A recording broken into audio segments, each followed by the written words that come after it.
Welcome to the State of Program for On Texas Football. I'm Bobby Burton, joined by Gerry Hamilton and Jeff Howe. This episode brought to you by our friend Adam Lowy over at the Lowy Law Firm.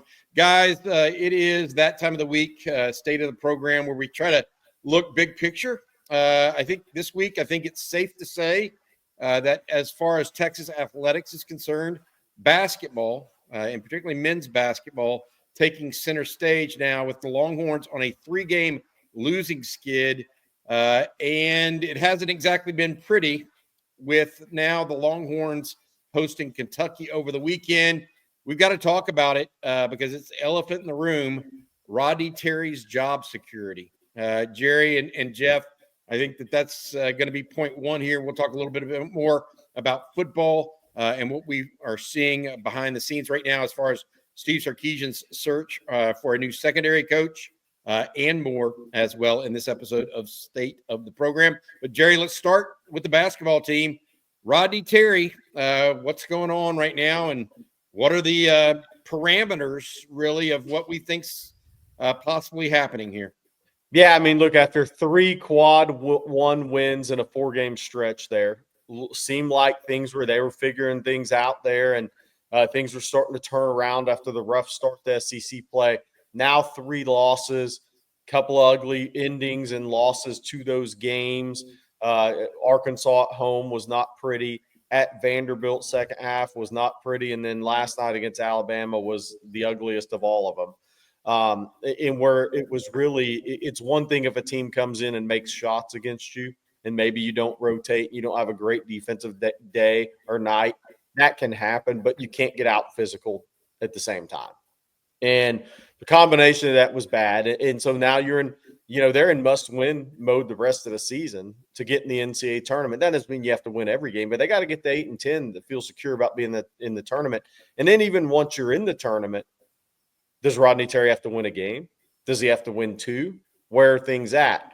Because they've lost too many home games this year, and there's been too many ugly losses. When you have those type of losses, even an A&M game where you came back from 18 down, it leads to questions about direction of program. And that's the question that has to be answered right now. Jeff, Gerry's talking about what amounts to apathy, right? If we got Big Blue Nation coming to Austin on Saturday, are Kentucky fans going to outnumber Texas fans in their own house? Because Texas has not put a product on the court this year consistently. That is bringing Texas fans in droves to the Moody Center. What do you think here in the decision points? Is it as simple as make the NCAA tournament or win one game in the NCAA tournament and Rodney Terry is back? And what do you think about the overall thought process right now around basketball in Austin? Yeah, I'm not even thinking about the NCAA tournament. I'm thinking, hey, can you at least get yourself in a position to where you can make Saturday competitive, even if you don't win? Because my thing is, if you lose 4 in a row, you're going into a game. You get a week break between the Kentucky game and the South Carolina game in Columbia. If you go into Columbia on a 4-game losing streak, you're mentally is your team just in the tank at that point. Yeah. So that's the kind of stuff I wonder about. When you start talking about apathy, Bobby, now you're talking about, Shaka Smart era stuff, into the Rick Barnes era stuff where people just don't care. And I think that's where we start talking about some of those stereotypical dynamics when we start talking about Texas basketball. It's like, baseball starts this weekend. Spring football will be starting in a couple of weeks, and people just don't care. I think there's more interest in women's basketball right now for Texas fans in terms of the general Texas fan than there is men's basketball. Gerry, when I look at the bigger picture, I just wonder, even if you do, and this is the kind of stuff that the powers that be have to consider, even if, let's say they make the NCAA tournament, and even if they win a game, what confidence do you have that this regime can build a roster that can be a second weekend type roster? I know it's possible with the portal, but Rodney Terry and his staff knew you got 1 year with Trey Johnson, and you got to build a roster that's going to maximize Trey Johnson. And even if Arthur Kaluma was healthy and Caden Shedrick was healthy and Devon Pryor was healthy, you look at this roster and say, I don't know that they maximized the window to build a roster around Trey Johnson the way they needed to. So honestly, Bobby, that's my big picture thing. Even if you do get into the dance, and even if you manage to win a game, there's nothing right now that gives me confidence that you're going to be able to build off of it and be appreciably better next season. And I think to add to that point, I think the bigger issue, and I'm pulling up the Texas basketball schedule right now, is that there's too many lopsided losses. I mean, lopsided losses are an issue. You know, UConn, that was a beating, and UConn's not even the same UConn. Last night was bad. At A&M was bad. At Florida was bad. There's too many lopsided losses. And when you have lopsided losses, whether they're home or road, it leads to the question of direction of program, and then apathy sets in with a fan base. Nobody wants to watch a team get blown out. That's just never going to work. Yeah, I said this. I think that the trajectory of the program is what Chris Del Conte and the powers that be are going to have to take into consideration. Winning one game in the tournament, does that speak to the? That doesn't sell out the Moody Center next year, Bobby. Yeah, and that's where you have to wonder, at what level is Chris Del Conte going to trust Rodney Terry to be that guy to take them to the next phase of Texas basketball? And right now, I think that's a fair question. And I want to say this, and I said it on Coffee and Football this morning. Rodney Terry is as likable a guy as will ever be a head coach at the University of Texas in any sport. Okay, represents the university first class, does it the right way, all of those things. Okay, but it reminds me of David McWilliams somewhat, the former Texas football coach when I was in college. Great man, great person. I mean, fair, nice to everybody he ever met, but he may not get the job done as the head coach. And so you get at Texas, the demand really for excellence is extraordinarily high. It's not, we kind of want to be good. It's no, we want to be excellent. And so that is what Rodney Terry is up against. It's what Rick Barnes was up against at the end of his tenure, what Shaka Smart was up against at the end of his tenure. Texas demanded and wanted excellence. Are they getting it right now from their basketball program? From a men's perspective, Jeff, you mentioned this. No, they're not. From their women's, they are. Yeah. And that's why the Moody had 10,000 fans in it on Sunday for the South Carolina game partially, is because they think that might be excellence, and Texas fans will pay for that and will promote it and will get behind it, no matter the sport, really. I mean, women's basketball definitely on the rise as a sport. We can talk about that. We really wanted to. But really, Texas fans are jazzed about excellence and supporting that, I think, as much as anything. And the question I have is Rodney Terry, the guy to make that move with that in that category? And I think it's a fair question, and not everybody's made out for it. Some people have different strengths. Y'all agree with that? Yeah, and to your point, and to that point, and look, it's the Moody Center is a new facility. It's a new state-of-the-art facility. That gives fans a reason, Jeff, to want to come out and check it out. But Texas is 2-4 at home in SEC play, and 2-5 against high majors because of the 21-point loss to UConn. So they're 2-5 at home against the quality teams they've played. That doesn't really get fans excited about coming out when there's 3 blowout losses in there. Yeah. Well, add to that, Gerry, why am I going to go if I'm just the casual Texas fan? Why am I going to pay my hard-earned money to go watch a men's game, whether it be Kentucky, Arkansas, whoever, when I can go watch Vic Schaefer against Kim Mulkey on Sunday? That's a top 10 game. That's going to be a Final Four caliber game. I know where I'd rather be.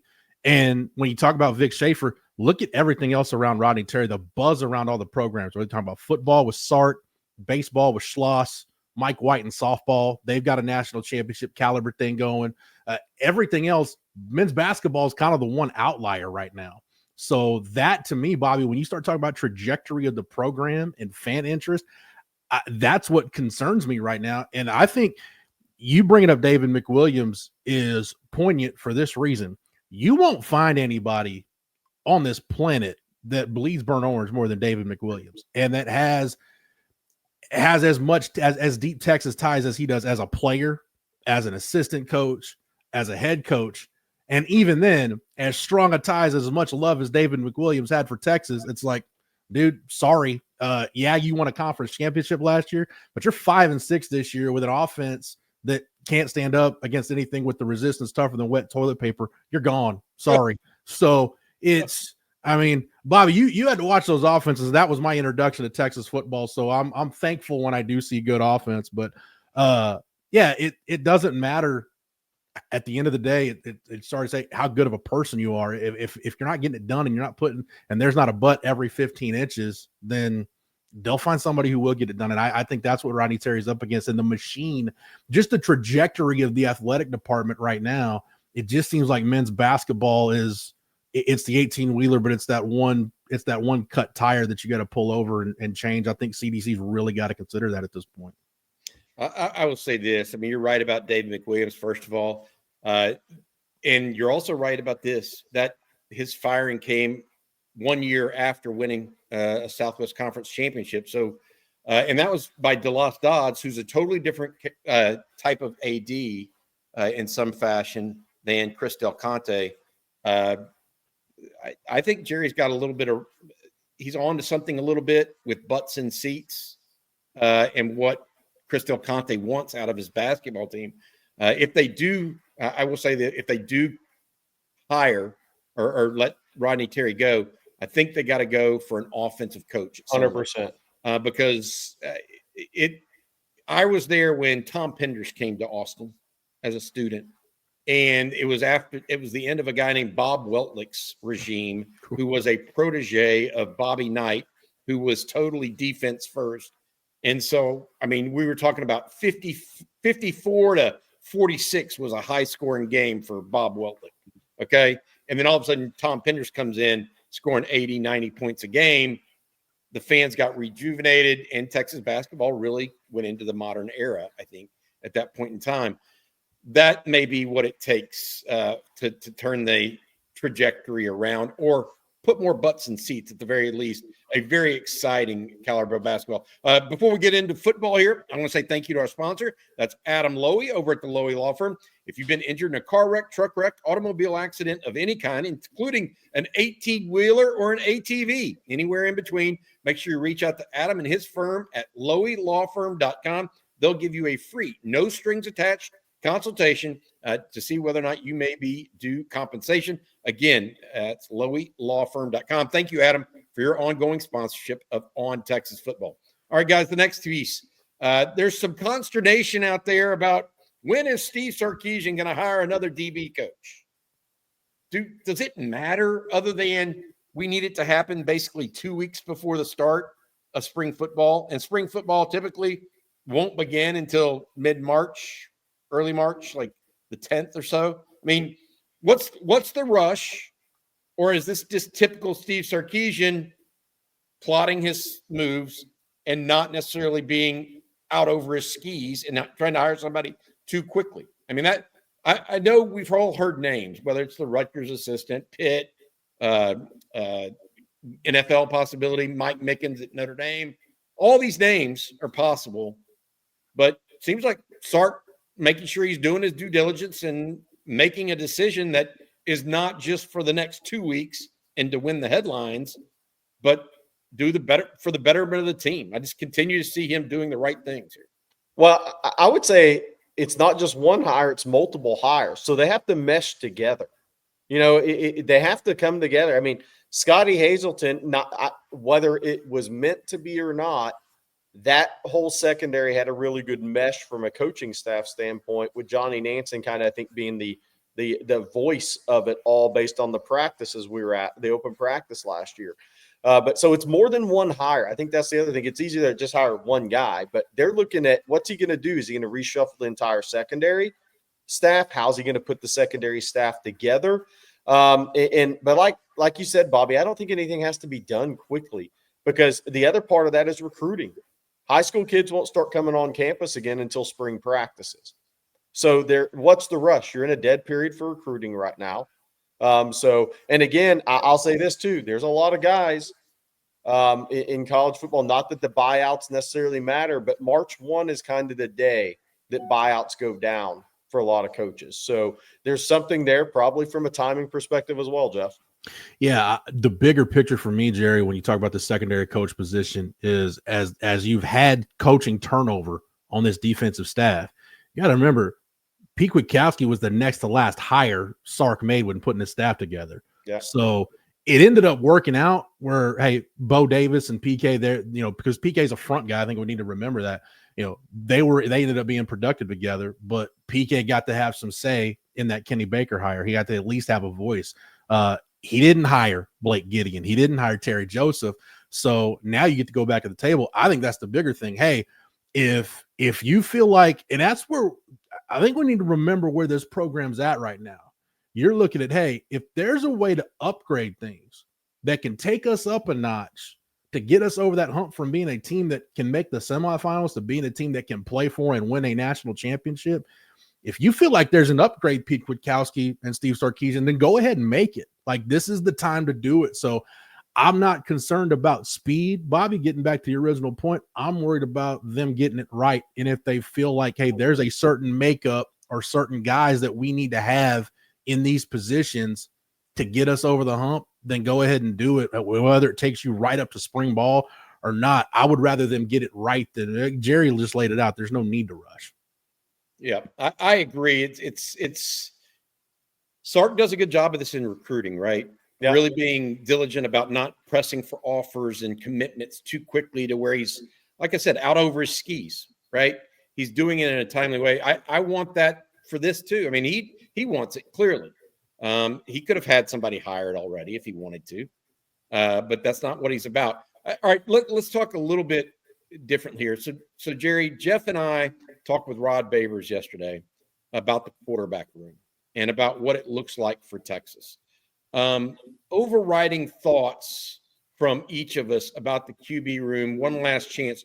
And really, I felt like some things got left unsaid yesterday, and I want to talk about that. But Jeff, all right, Gerry, you go first. Your overriding thoughts about the Texas quarterback room in 2025. Well, I think your starter has different strengths than your starter last year, Quinn. Back shoulder ball, throws outside the number vertically down the field are going to be more of a part of this offense. That was not Quinn's strength. That is a strength of Arch Manning. So first of all, within Sark's scheme, you're going to see something different. You're going to see the attack different. And you saw that in wide receiver recruiting. I truly believe they're going for a little bit bigger, longer limb guys who can play outside the numbers and go win 50-50 balls and help a quarterback out who's going to put the ball, who has good ball placement outside the number. So I think that's one thing. Also adjusting to who you play against in the SEC in the secondary, taller, longer limb guys. I think one interesting thing with the quarterback room is like last year, Quinn was a functional athlete, but not a guy that you really wanted to run, right, off schedule. Arch is that guy. His number 2 guy, Trey Owens, is not that guy. He's a pure pocket guy. So it's going to be kind of, again, and KJ Lacey, your freshman coming in, is that guy similar to Arch, but he's a smaller frame guy. So you're going to want – and he wants to play in the pocket. So, again, another season Sark's going into with 2 quarterbacks that are different. So if something happens with Arch, how different is it with Trey Owens? How are they going to have to prepare? Because you have to prepare in both those situations. You can't just prepare for Arch to be the guy. And then if Arch gets a rolled ankle or something and Trey Owens comes in, they're 2 different types of quarterbacks, 2 different strengths. And I'm not talking passing, but I'm talking the functional athleticism, the ability to move, and what you may call with Arch versus what you may call with a Trey Owens. So again, it's gonna be interesting. And it probably won't be till after Arch and Trey are both gone from Texas that you have quarterbacks with similar maybe movement skill traits. So I think that's going to be interesting.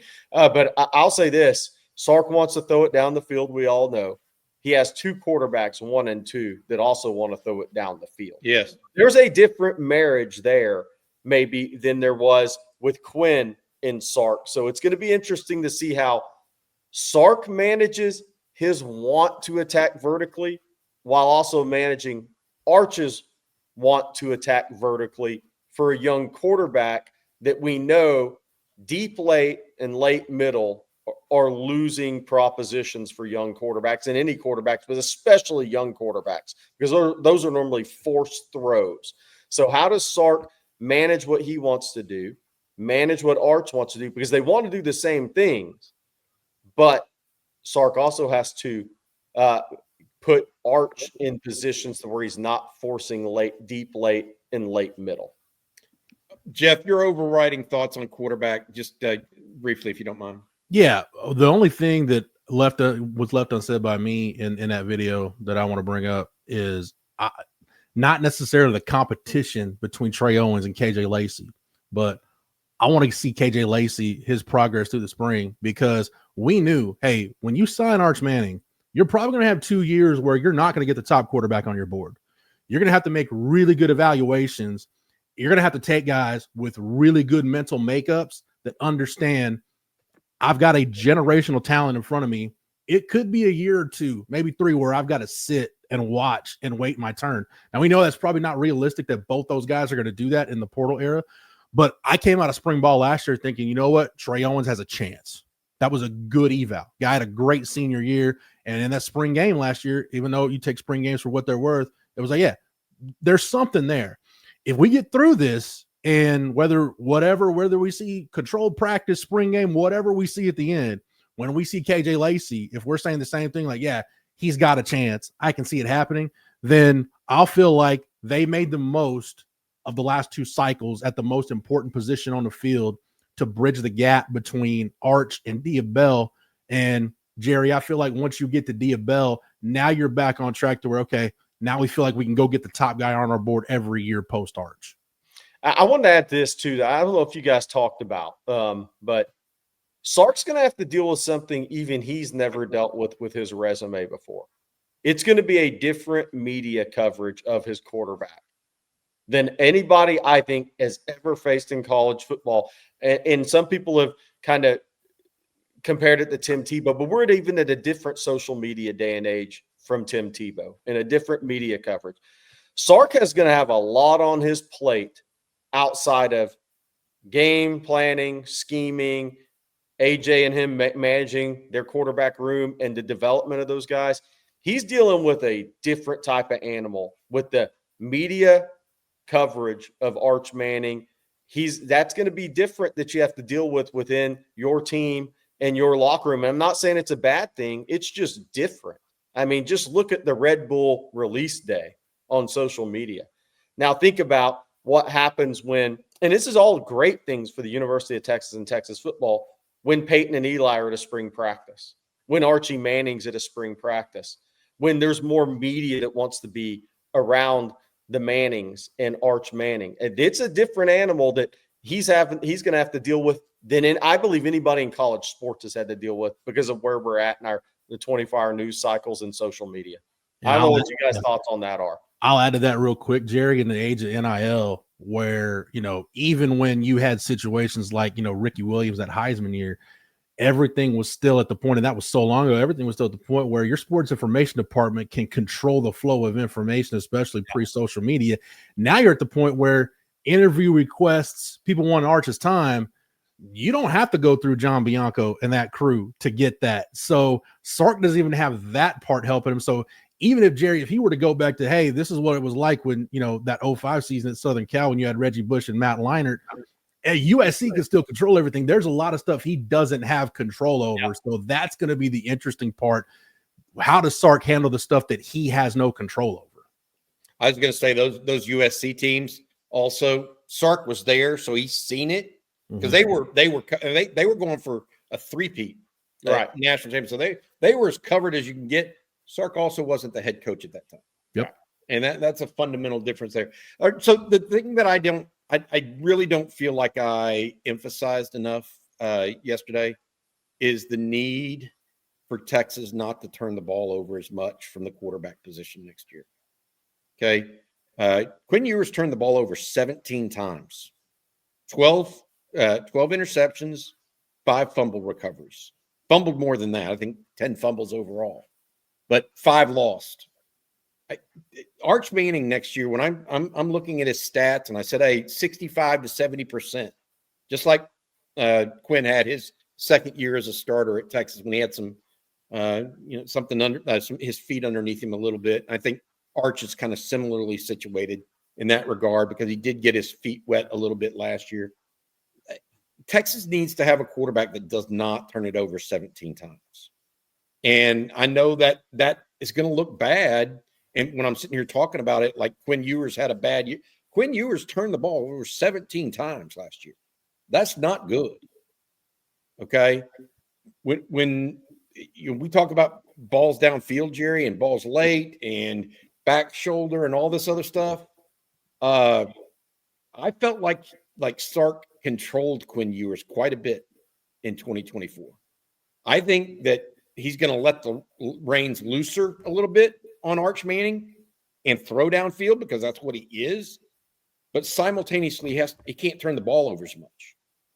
Okay, it's going to have the thing I want to get across and didn't necessarily is one of the success rates of a quarterback, especially a quarterback as talented as a Quinn Ewers or as talented as an Arch Manning, is do they play within themselves and not overextend? We don't know that yet on Arch Manning. We haven't seen it. Okay. Now he did it. He did that really well in high school. And I think he has the temperament from what little we've seen of him doing that. But that is going to be a big piece of success for the Longhorns in 2025. They can't go to Florida and he can't sling 3 interceptions and have a sack fumble. It can't happen. And you expect Texas to go 10-2 and be in the college football playoff. So what I'm saying is that is something a young player can do at times, but Texas has to reel that back in from the quarterback position, or else they're not going to. They have 17 turnovers from their quarterback position next year. They're not going to college football playoff. I don't too thin a margin next year, in my opinion. I think real quick on that, Bobby, I think one thing to keep in mind in terms of game management for Sark and Arch, what is your place kicking situation look like? Because by the end of the year, it puts even more stress on you in a red zone when you can't trust your kicker, and in that high red area when you can't trust to run your field goal unit out there. I also think too, with Bomeister coming in as the punter, if you trust your punter more, now you've got the ability to flip field position, so you don't feel that need to like, hey, once we get to a certain point, we're in 4-down territory because we don't trust our punter to pin somebody back deep. So your kicking situation is going to be massive in terms of how you manage a game and control your turnovers. Kicking situation will matter. It all will. I'm telling you, you got if you cannot. And then we haven't even talked about how Texas moved the game up with Sam Houston State to give them an extra week off before they play Florida. But that's the one thing you can't that I'm going to be looking out for from that quarterback room overall, and Arch Manning in particular is turnovers. That's got to come down next year. It's just got to, or else Texas is not going to succeed. All right, that's going to do it for this episode of On Texas Football, State of the Program. Special thanks to our sponsor, Adam Lowy over at the Lowy Law Firm. Make sure you visit Adam and his group, LowyLawFirm.com. They've been helping injured Texans for 20-plus years and will give you a free, no-strings-attached consultation if you've been injured in a car wreck, truck wreck, automobile accident of any kind, and you think you might be due compensation. Thank you, Adam, for your sponsorship.